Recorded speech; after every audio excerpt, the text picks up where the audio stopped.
Ever wondered if what we eat can really keep our brains young? Yeah. Well, there's this thing called the MIND diet that's all about that. The Mind Diet? What's that about?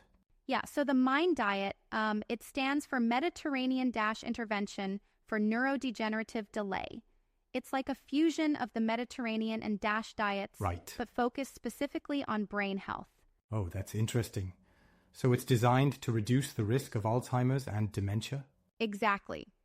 Researchers identified 10 key foods that really help keep our brains healthy. They're packed with nutrients that nourish and protect the brain. So, what are these magical foods? Well, first off, we've got whole grains. Things like brown rice, oats, quinoa, grains that are rich in magnesium, which helps our brain cells use energy. They recommend at least 2 servings a week. Only 2 servings? That seems doable. Yeah, totally manageable. Then there are leafy greens, spinach, kale, collards. They're packed with vitamin K, beta-carotene, folate, all the good stuff. They suggest 6 or more servings a week. Wow, that's quite a bit of greens.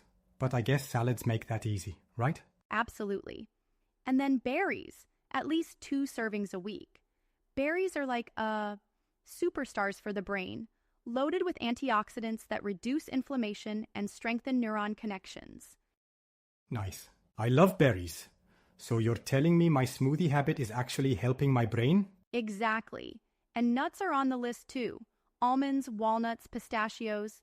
Nuts have vitamin E and omega-3s, which are great for brain health. They recommend 5 or more servings a week. Got it. Wait, but aren't nuts high in calories? Should we be cautious? Well, yeah, nuts are calorie dense, but a serving is just an ounce.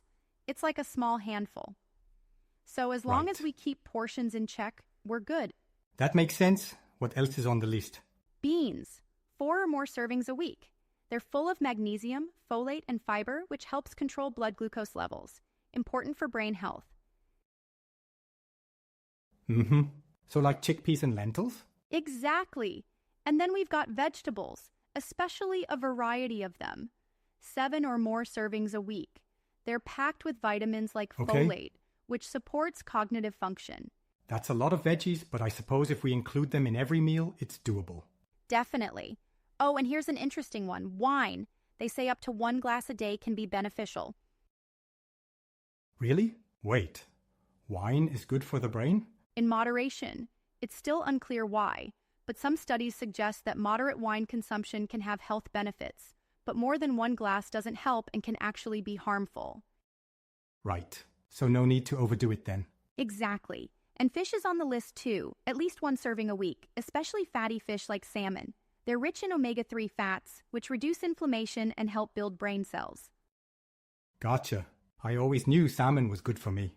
Yeah, it's like food for thought, literally, and poultry, 2 or more servings a week.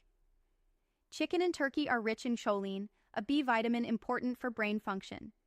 Wait, choline? Isn't that also found in eggs? Yes, it is, but the MIND diet specifically emphasizes poultry. I think eggs can be included too, but in moderation. I see. So what's the last food on the list? Olive oil. They recommend using it as one of your primary cooking oils. It's rich in oleocanthal, an anti-inflammatory compound. Oh, okay. So swapping out other oils for olive oil can make a difference? Absolutely. It's a staple in the Mediterranean diet, which is known for its health benefits. Right. You know, it's fascinating how these dietary choices can impact our brain health. It really is. And it's not just diet. Physical activity, stress management, good sleep, and keeping our brains challenged are all important too. Speaking of challenging our brains, maybe we should pick up a new hobby or learn a language. That's a great idea. Keeping our minds active is key. Yeah. But you know, I wonder, do we really need to follow these serving recommendations to the letter? Well, I think they're guidelines. The important thing is to include these foods regularly. Consistency over perfection, you know? True. Yeah, that makes sense. It's like aiming for progress, not perfection. Exactly. And making these foods a normal part of our diet can have long-term benefits for our brain health. Absolutely. I guess it's time to stock up on some greens and berries then. And don't forget the nuts and olive oil. Right. This has been really enlightening.